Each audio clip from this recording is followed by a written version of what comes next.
السلام علیکم پیارے بچوں، کیسے ہیں آپ؟ امید کرتی ہوں آپ سب خیریت سے ہوں گے۔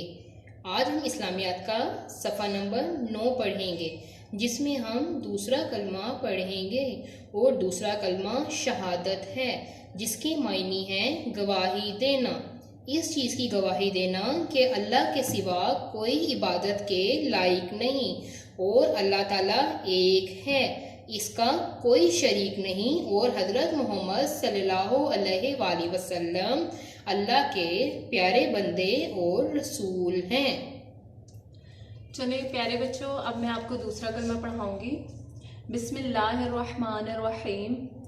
اشہد ان لا الہ الا اللہ وحدہ لا شریک لہ واشہد ان محمدا عبدہ ورسولہ۔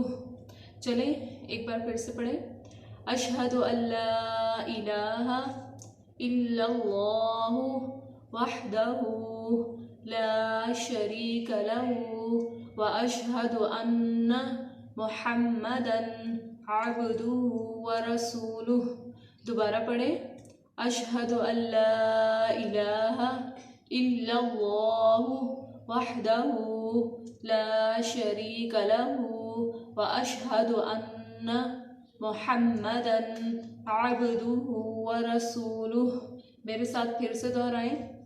اشہد ان لا الہ الا اللہ وحدہ لا شریک لہ واشہد ان محمدا عبدہ ورسولہ۔ چلیں پیارے بچوں، اب ہم نے کلمہ پڑھ لیے، اب میں تھوڑے سے آپ سے سوال پوچھتی ہوں۔ اللہ کے سب سے پیارے بندے کون ہیں؟ حضرت محمد صلی اللہ علیہ وآلہ وسلم۔ شاباش۔ اللہ کے سب سے پیارے بندے کون ہیں؟ حضرت محمد صلی اللہ علیہ وآلہ وسلم۔ دوسرا کلمہ کون سا ہے؟ دوسرا کلمہ شہادت۔ دوسرا کلمہ کون سا ہے؟ دوسرا کلمہ شہادت۔ شہادت کے کیا معنی ہیں؟ گواہی دینا۔ شہادت کے کیا معنی ہیں؟ گواہی دینا۔ اللہ کے سب سے پیارے بندے کون ہیں؟ حضرت محمد صلی اللہ علیہ وآلہ وسلم۔ شاباش۔ چلیں بچوں، اب آپ دوسرا کلمہ یاد کر کے زبانی ایک دوسرے کو سنائیں۔ اللہ حافظ۔